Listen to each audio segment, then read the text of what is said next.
প্রিয় স্টুডেন্ট, আবারও তোমাদের সামনে দ্বাদশ শ্রেণীর জল নির্গম প্রণালীর 3 নম্বর ক্লাস নিয়ে উপস্থিত। তোমাদের এই ক্লাসে প্রত্যেককেই স্বাগতম জানাই। এর আগের দিনের ক্লাসগুলিতে বিভিন্ন প্রকারের জল নির্গম প্রণালী সম্পর্কে বলা হয়েছে। আজকে যে অংশটুকু বাকি রয়েছে সেই অংশটুকু নিয়েই আলোচনা। তো সরাসরি আলোচনায় যাওয়া যায়। দেখো, সমান্তরাল জল নির্গম প্রণালী। এই সমান্তরাল জল নির্গম প্রণালীগুলি কিরকম আগে দেখো।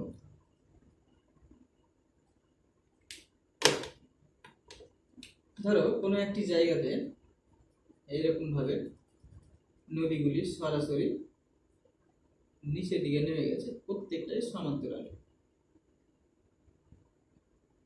যদি এরকম ভাবে সমান্তরালে নিচের দিকে নেমে যায়, তাহলে কিন্তু এই ধরনের জল নির্গম প্রণালীগুলিকে বলা হয় সমান্তরাল জল নির্গম প্রণালী বা প্যারালাল ড্রেনেজ প্যাটার্ন ইংরেজিতে বলা হয়। এইরকম ধরনের জল নির্গম প্রণালীগুলি গড়ে উঠতে কি রকম ধরনের ভূমিরূপ লাগে। ভূমিরূপের আগে আসছি বলি ভূগঠনটা। ভূগঠন মানে কি তোমরা হয়তো বুঝে গেছো, ভিতরের গঠনটা। যদি ভিতরের গঠনগুলো এইরকম সমান্তরাল ভাঁজযুক্ত গঠন হয়, সমান্তরাল ভাঁজযুক্ত গঠন হয়, তাহলে এইরকম বড় বড় অধভঙ্গ উপত্যকাতে একটা করে নদী কিন্তু থাকবে। অধভঙ্গগুলোতে মানে উপত্যকাতে একটা করে নদী কিন্তু থাকবে পরস্পরের সমান্তরালে। তাহলে এইরকম ধরনের যে সমান্তরাল ভাঁজ গঠন যদি দেখা যায়, তাহলে হতে পারে। বা সমান্তরালে একটা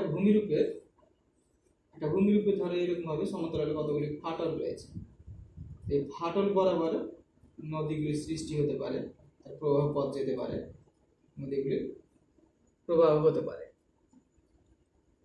তো এইরকম ধরনের যদি ভূগঠন হয় বা মাটির ভেতরের অবস্থাগুলো যদি ফাটল যুক্ত বা ভাঁজযুক্ত হয়, তাহলে কিন্তু সমান্তরাল নদী নকশা হতে পারে।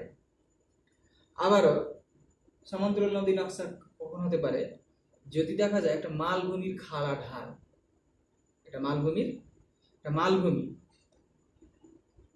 মালভূমিগুলো জেনারেলি এরকম আকৃতির হয়।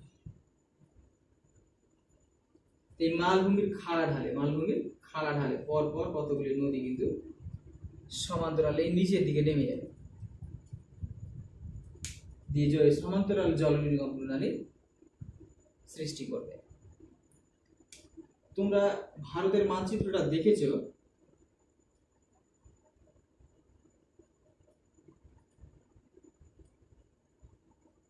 যে এইখানে রয়েছে পশ্চিম ঘাট পর্বতমালা। এই পশ্চিম ঘাট পর্বতমালা থেকে ছোট ছোট নদীগুলি উৎপত্তি হয়ে সরাসরি এদিকে আরব সাগরে পড়েছে। প্রত্যেকটাই কিন্তু সমান্তরাল রয়েছে। কেবলমাত্র যে ভারতের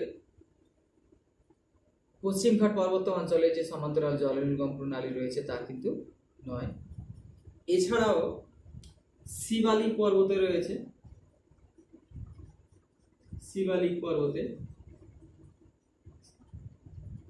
শিবালিক হিমালয় যে রয়েছে, শিবালিক পর্বত বললে ভুল হবে। শিবালিকের দক্ষিণে এই ধরনের জল নির্গম প্রণালী দেখতে পাওয়া যায়।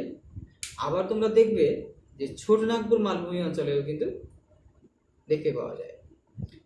একটা কথা, যে ছোটনাগপুর অঞ্চলে কিন্তু বিভিন্ন প্রকারের জল নির্গম প্রণালী তোমরা উদাহরণ দিতে পারো। মানে প্রত্যেক প্রকার জল নির্গম প্রণালী কিন্তু ছোটনাগপুরে কিছু না কিছু দেখা যায়।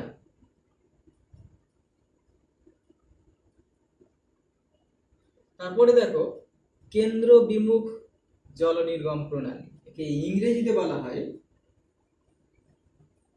Centrifugal drainage pattern. কেন্দ্র বিমুখ মানে কি? কেন্দ্র বিমুখ মানে হচ্ছে যে একটা সেন্টার থেকে বাইরের দিকে যাওয়া,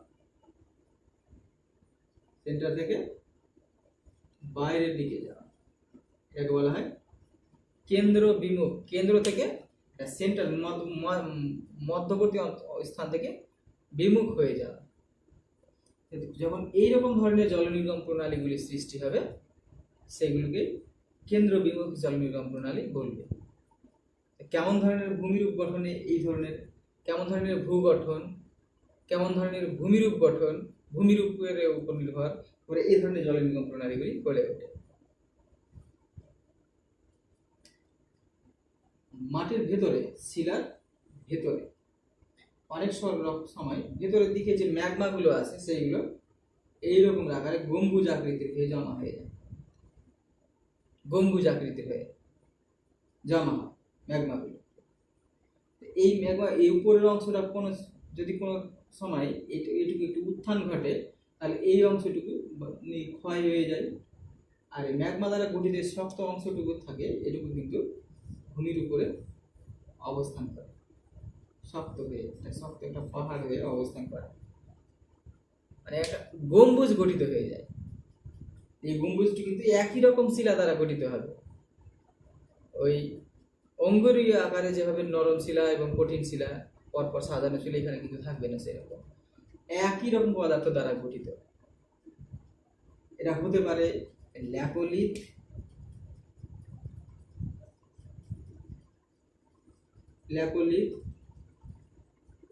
বাথলিথ হতে পারে,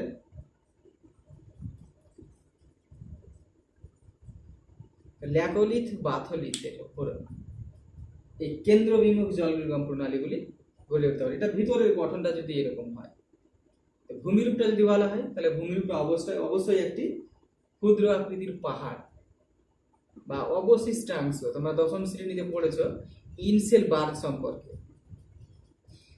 এই ল্যাকোলিথ ফ্যাকোলিথ গুলো হয়তো তোমরা বুঝতে পারবে না, এখন তোমাদের সিলেবাসে আছে, তখন ঠিক বুঝে যাবে, নেক্সট পরের চ্যাপ্টার গুলোতে আছে, তখন ঠিক বুঝে যাবে। ল্যাকোলিথ আর বাথলিথ, আরো রয়েছে ফ্যাকোলিথ, সিল, অনেকগুলি রয়েছে, এটা পরবর্তীতে জেনে যাবে।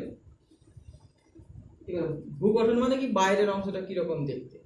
ল্যাকোলিথ বাথলিথ তো ভেতরের দিকে বোঝা যাবে যদি একই রকম শিলা দ্বারা গঠিত হয়, তার জন্য বলছি ল্যাকোলিথ বাথলিথে গড়ে ওঠে। এটা ভূগঠন বা ভেতরের দিকের অংশটা কিরকম ধরনের গঠন রয়েছে। আর বাইরের গঠনটা যদি আমি দেখি তাহলে এটা একটা এক প্রকারের ক্ষুদ্র আকৃতির পাহাড় বা অবশিষ্ট পাহাড়। ইনসেল বার্জ বলতে পারো, বোন হার্ডও বলতে পারো, মোনা ডনকও বলতে পারো। তো এইরকম ধরনের ভূমির উপর কেন্দ্র বিমুখী জল নির্গম প্রণালী সৃষ্টি হবে। অবশ্যই একটা পাহাড় থেকে নদীগুলি কিন্তু চারিদিকে চলে যাবে, চারিদিকেই যাবে বয়ে, এরকম একটা মধুর পাহাড়ের চূড়া থেকে নদীগুলি চারিদিকে বয়ে যাচ্ছে, একে অপরের সঙ্গে মিশছেন, সেন্টার থেকে বাইরের দিকে যাচ্ছে। এইরকম ধরনের নদী নকশাগুলো অবশ্যই পাহাড়ের চারপাশে দেখা যাবে। তোমরা ছোটনাগপুর মালভূমির নাম শুনেছ। ছোটনাগপুর মালভূমির সর্বোচ্চ অংশ যাকে বলা হয় পরেশনাথ পাহাড়, পরেশনাথ পাহাড় আমি দেখিয়ে দিয়েছি। পরেশনাথ পাহাড়ে কিন্তু এই জল নির্গম প্রণালী দেখতে পাওয়া যায়। এছাড়াও তোমরা যদি ওই ছোটনাগপুর মালভূমির হাজারিবাগ মালভূমিতে যাও, হাজারিবাগ নামে একটি জেলাও রয়েছে ঝাড়খণ্ডের, তারপরে রাঁচি মালভূমিতে যাও, তখন কিন্তু রাঁচি মালভূমির রাঁচির পাহাড়ে তাহলে এইরকম ধরনের জল নির্গম প্রণালী কিন্তু তোমরা দেখতে পাবে, এই কেন্দ্র বিমুখ জল নির্গম প্রণালী।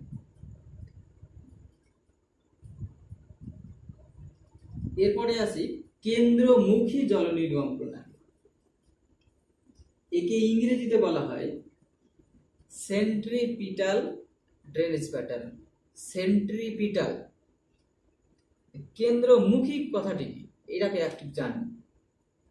আমরা কেন্দ্র বহির্মুখী জানলাম, এবার কেন্দ্রমুখী জানি, চারিদিক থেকে একটি কেন্দ্রের দিকে আসে। এইরকম ধরনের নদী নকশা। অবশ্যই এখানে নদীগুলো আসছে মানে কি, এখানে কোনো একটা নিম্ন ভূমি রয়েছে, নিম্ন জলাভূমি থাকে, আর চারপাশে থাকে উঁচু অঞ্চল। উচ্চভূমি। এইরকম ধরনের কোনো একটি অবনমিত অংশে বা কোনো হ্রদ বা জলাশয়কে কেন্দ্র করে তার চারপাশ থেকে নদীগুলি যখন সেখানে এসে মেশে, তখনই কিন্তু এই কেন্দ্রমুখী জলনির্গম প্রণালীগুলি গড়ে ওঠে। তোমরা দশম শ্রেণীতে পড়েছ মরুভূমির প্লায়া হ্রদ। তো মরুভূমি মাঝ বরাবর অংশে থাকে প্লায়া হ্রদগুলি। তো মরুভূমিতে যে অস্থায়ী নদীগুলির সৃষ্টি হয় সেগুলি কিন্তু প্লায়া হ্রদে ঠিক এইরকম ভাবে এসে মেশে। এই কেন্দ্রমুখী জলনির্গম প্রণালীগুলি বিশেষ করে অভ্যন্তরীণ ভেতরের গঠনের সে ভূগঠনের কোনো প্রভাব নেই, বেশিরভাগ ক্ষেত্রেই ভূমিরূপগত প্রভাবটা রয়েছে, উপরের প্রভাবটা, ভেতরের প্রভাবটা কিন্তু খুবই কম, উপরের প্রভাবটাই বেশি কেন্দ্রমুখী জলনির্গম প্রণালীতে।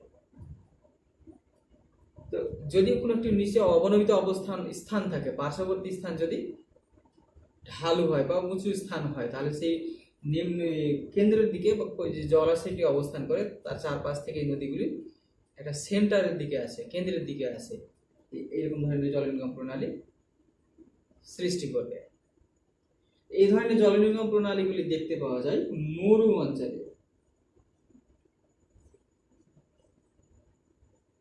মরু অঞ্চলে দেখতে পাওয়া যায়।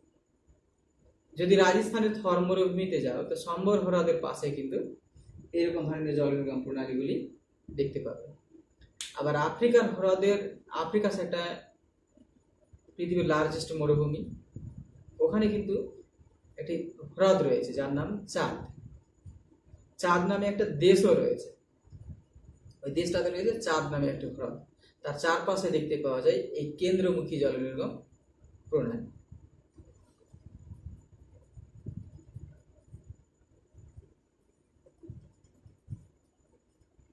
আর একটা জলনির্গম প্রণালী যার নাম আমি এখানে লিখিনি, ছুটে গেছে,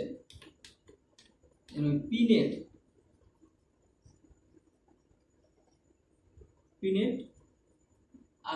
আকৃতির পিনেট জলনির্গম প্রণালী বা পিনেট আকৃতির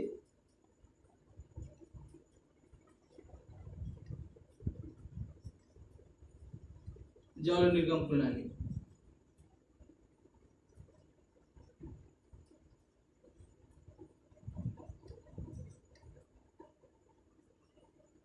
এটাও খুব একটা গুরুত্বপূর্ণ জলনির্গম প্রণালী। পিনেট মানে পালক, পিনেট মানে পালক। জেনারেলি ধরো এইভাবে একটা নদী যদি প্রবাহিত হয়ে যায়, তাহলে তার পাশ থেকে নদীগুলি ঠিক এইরকম ভাবে এসে যদি মিশে,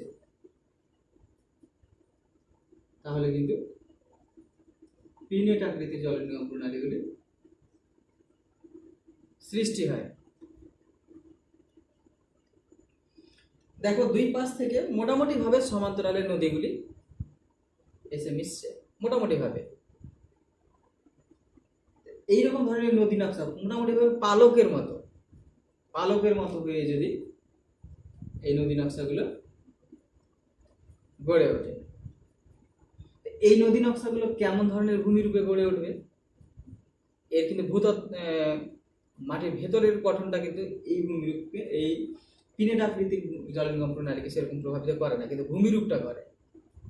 ভূমিরূপটা যদি অতি খাড়ায় ঢালু হয়,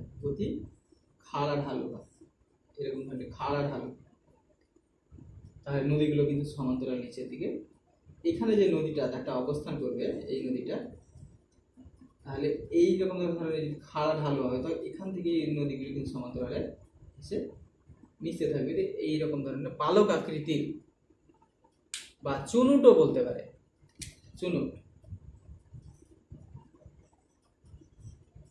পিনেট, পালক বা চুনুট আকৃতির জলনির্গম প্রণালীগুলি এভাবে গড়ে ওঠে। এইগুলো দেখতে পাওয়া যায় হিমালয়ের দক্ষিণে,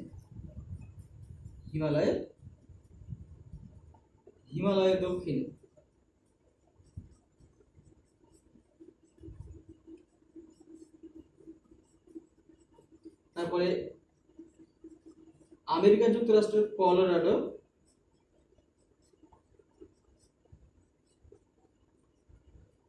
মালভূমিতেও দেখতে পাওয়া যায়।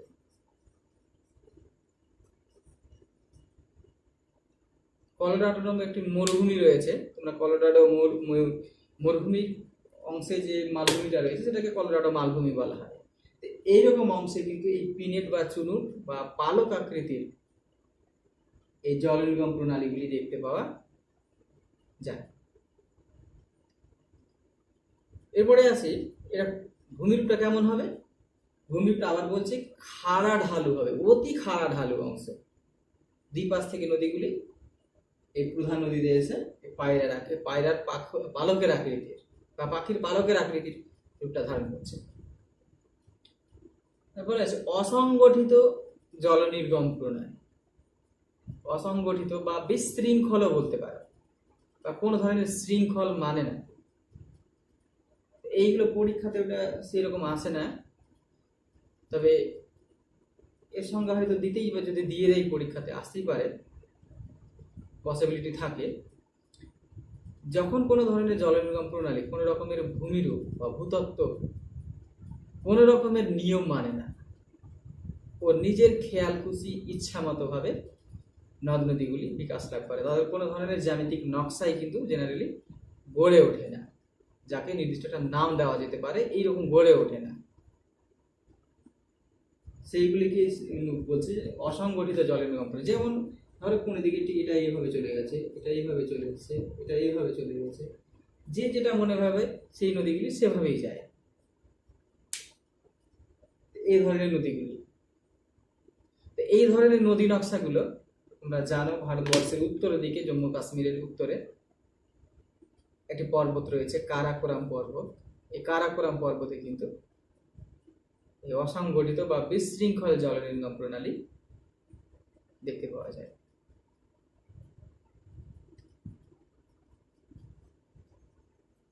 এই জল নির্গম প্রণালীগুলি অবশ্যই ছবি সহকারে দিতে হবে, না হলে কিন্তু পূর্ণ মার্ক আসবে না।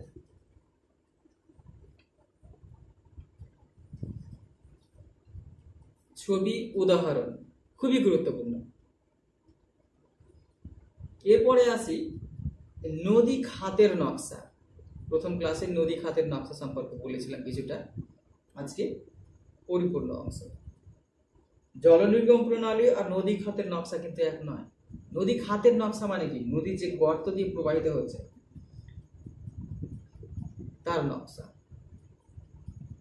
একটা নদী, বেশিরভাগ নদীগুলি সোজা পথে প্রবাহিত হয় না, বেশিরভাগ নদীগুলি সোজা পথে কিন্তু প্রবাহিত হয় না, ঠিক এইরকম ধরনের বাঁক নিয়ে প্রবাহিত হয় নদীগুলি। তোমরা পড়েছো দশম শ্রেণীতে, তো নদী খাতের যে এই যে নকশাটা যেভাবে দেখছো, একটা নদীর খাতের নকশা যেটা দিয়ে জলটা প্রবাহিত হচ্ছে, এটা নদী খাতের জ্যামিতিক আকৃতি, জ্যামিতিক রূপ। নদী খাতের, নদীর যে অংশ দিয়ে জলটা প্রবাহিত হয়ে যাচ্ছে তার আকৃতিটা কিরকম, তার এই আকৃতিটাকে বলছে নদী খাতের নকশা। তোমরা দশম শ্রেণীতে পড়েছো অশ্বক্ষুরাকৃতি হ্রদ, নদী বাঁক, এগুলো পড়েছো।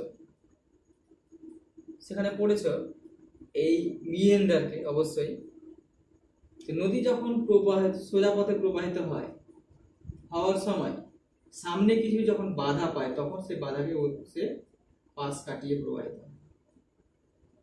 সামনে কিছু বাধা মানে শক্ত শিলা থাকতে পারে, বা পাহাড় থাকতে পারে, বা শক্ত মৃত্তিকা থাকতে পারে, বা শৈলশিরা থাকতে পারে, যাই কিছু থাকবে না কেন, সামনে কিছু বাধা পেলেই নদী কিন্তু বাঁক নিয়ে প্রবাহিত হয়। নদীর এই বাঁকগুলোকে বলা হয়, নদীর এই যে একটা বাঁক, একটা বাঁক দুটো, এভাবে যদি ধরি একটা বাঁক দুটো বাঁক, এই বাঁকগুলোকে বলছে নদী বাঁক। এই বাঁকগুলো, এটা একটা বাঁক, এটা একটা বাঁক, এটা একটা বাঁক বলতে পারো, এগুলো যে বাঁক, এই বাঁকগুলোকে বা বেন্ডগুলোকে বলছে নদী বাঁক বা মিয়েন্ডার। মিয়েন্ডার নামকরণটা হয়েছিল তুরস্ক নামে একটি দেশ রয়েছে, এই তুরস্কের মিয়ান্ড্রস নামে একটি নদী রয়েছে। মিয়ান্ড্রস নদীটা অত্যাধিক বাঁক বহুল, ওই জন্যই বিশ্বের নদীগুলিতে যে বাঁকগুলো দেখতে পাওয়া যায়, ওই নদীটার নাম অনুসারে ওই বাঁকগুলোকে বলা হয় এই বাঁকগুলোকে বলা হয় মিয়েন্ডার। তোমরা এই মিয়েন্ডারের কতগুলি অংশ পড়েছো, যে বাঁকে জলটা এসে ধাক্কা মারে সেটাকে বলা হয় অবতল অংশ, এখানে ক্ষয় হয়। আর যে বাঁকে সঞ্চয়, এই বাঁকে সঞ্চয় হয়, এই বাঁকে সঞ্চয় হবে। এটা হচ্ছে উত্তল পাড়, এটা অবতল পাড়। অবতল পাড়ে ক্ষয় হবে আর উত্তল পাড়ে সঞ্চয় হবে। এগুলো পড়েছে দশম শ্রেণীতে একটা বাঁকে। এই বাঁকগুলো মোটামুটি ভাবে নির্ভর করে সেই অঞ্চলের শিলা গঠন, সেই অঞ্চলের মৃত্তিকার ধরন, তারপরে নদীর জলের ঘূর্ণপাত, নদী পাড়ের ক্ষয় ইত্যাদির উপর। এইগুলো সেরকম পরীক্ষাতে আসে না, তবে এই নদী পাড় বা মিয়েন্ডার আসতেই পারে, বা নদী খাতের নকশাগুলি সম্পর্কে আলোচনা করো, এরকম করে আসতে পারে।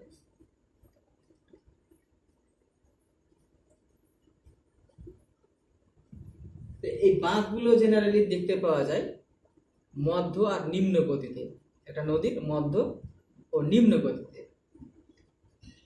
দ্বিতীয় নম্বরে আসি সরল রৈখিক নদী বাঁক বা স্ট্রেট চ্যানেল প্যাটার্ন, ইংরেজিতে বলা হয়। সরল রৈখিক নদী বাঁক মানে কি, নদী মোটামুটি ভাবে সরল রৈখিক ভাবে নিচের দিকে প্রবাহিত হয়েছে। যদি কোনো কারণে এই নদীর সরল রৈখিক বাঁকগুলো হয় কখন, নদী যদি খাড়া ঢালু ভূমির উপর প্রবাহিত হয়, খাড়া ঢালু, খাড়া ভূমির উপর খাড়া ঢালু অংশ, মালভূমির খাড়া ঢালু যদি থাকে। তোমরা এর আগে শুনলে যে নদী যখন সমান্তরালে প্রবাহিত হয়, সমান্তরালে প্রবাহিত হলে নদীর খাতটা কিন্তু সমান্তরাল হয়। ভূমিটা যদি খাড়া ঢালু হয় এবং সমধর্মী হয়, শিলা গঠন বা মাটির মৃত্তিকার গঠনটা যদি সমধর্মী হয়, তাহলে কিন্তু এইরকম ধরনের সরল রৈখিক নদী খাত সৃষ্টি করবে। এইগুলি অবশ্য সবসময় দেখবে কোনো মালভূমির বা পাহাড়ের খাড়া ঢালু অংশে কিন্তু দেখতে পাওয়া যায়। জেনারেলি সমভূমিতে যখন নদী আসে তখন কিন্তু এই স্ট্রেট নদী বা সরল রৈখিক নদী বা নদী খাতটা কিন্তু সরল রৈখিক হয় না। এরপরে 3 নম্বরে আসি বিনুনি আকৃতির নদী খাত। বিনুনি মানে এই খাতটি কিরকম হয়, ধরো একটা নদী এইরকম ভাবে বয়ে আসছে, এই বয়ে এসে ঠিক এইরকম ধরনের জায়গাতে এসে কয়েকটা শাখায় বিভক্ত হয়ে যাচ্ছে, কয়েকটা শাখায় বিভক্ত হয়ে আবার এই নদীর সঙ্গে একটা শাখায় বিভক্ত হয়ে আবার চলে যাচ্ছে।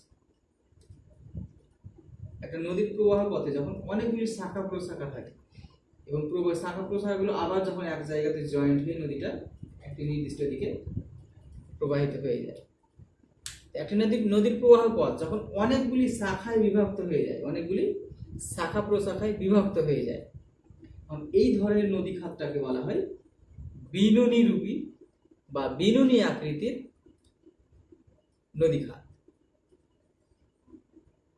এইরকম ধরনের নদী খাতগুলো জেনারেলি কোথায় সৃষ্টি হয়? এই ধরনের নদী খাতগুলো দেখবে পর্বতের পাদদেশীয় অংশে, পাহাড়ের বা পার্বত্য অঞ্চলের বা পর্বতের পাদদেশীয় অংশে যখন নদীটা আসে, একটা পর্বত ছেড়ে, একটা ধর এটা একটা পর্বত পাহাড় আর এটা হচ্ছে পর্বতের পাদদেশীয় অংশ, উপর থেকে বিভিন্ন ধরনের বিভিন্ন আকৃতির নুড়ি, বালি, কাকর এগুলো বয়ে নিয়ে আসবে, আর নিয়ে এসে এই নদী পাদদেশীয় অংশে কিন্তু জমা হয়ে যাবে। ঢালের কারণে আর বেশি দূরে যেতে পারবে না। তখনই কিন্তু এই যেখানে জমা হবে, জেনারেলি নদী খাত দিয়ে বয়ে আসবে পর্বত, বিভিন্ন ধরনের নুড়ি, বালি, কাঁকর, বিভিন্ন বোল্ডার বা পাথরগুলো, তখন নদীর প্রবাহ পথটা কিন্তু কয়েকটা শাখায় বিভক্ত হয়ে যায়। তোমরা জানো যে পার্বত্য অঞ্চলের নদীগুলো কিন্তু গভীর হয় না, দ্রুত বেগে যায় ঠিকই, কিন্তু গভীর হয় না। এই ধরনের বিভিন্ন ওই পদার্থগুলো সঞ্চিত হয়ে নদীর প্রবাহ পথটাকে কয়েকটা শাখা প্রশাখায় কিন্তু বিভক্ত করে দেয়। তোমরা যদি তিস্তা নদী যাও, তিস্তা নদী যেখানে পার্বত্য অঞ্চল ছেড়ে সমভূমিতে প্রবেশ করছে, তরাই অঞ্চলের নদী, তরাই অঞ্চলে, সেখানে কিন্তু এইরকম ধরনের বিনুনির আকৃতির এই নদী খাতগুলো দেখতে পাবে। আবার যদি সুন্দরবন অঞ্চলে যাও, সুন্দরবন অঞ্চলেও কিন্তু যে নদীগুলি রয়েছে হুগলি নদীর মোহনায়, সেখানেও কিন্তু এই ধরনের নদী নকশাগুলো গড়ে উঠেছে বা সুন্দরবন অঞ্চলে গেলে তোমরা কিন্তু দেখতে পাবে। সুন্দরবন অঞ্চলে বা মোহনা অঞ্চলে, এভাবে বলতে পারো, মোহনা অঞ্চলে পর্বত পাদদেশীয় অংশে এক্স্যাক্টলি যদি উদাহরণগুলো দাও, তাহলে তিস্তা নদীর তরাই অঞ্চলে এরকম ধরনের উদাহরণগুলো দিবে, তাহলে উদাহরণ কিন্তু কংক্রিট হবে, সঠিক হবে। যাই হোক, এ পর্যন্ত, আজকের মতো এই পর্যন্তই। আবারও পরবর্তী ক্লাস নিয়ে উপস্থিত হব।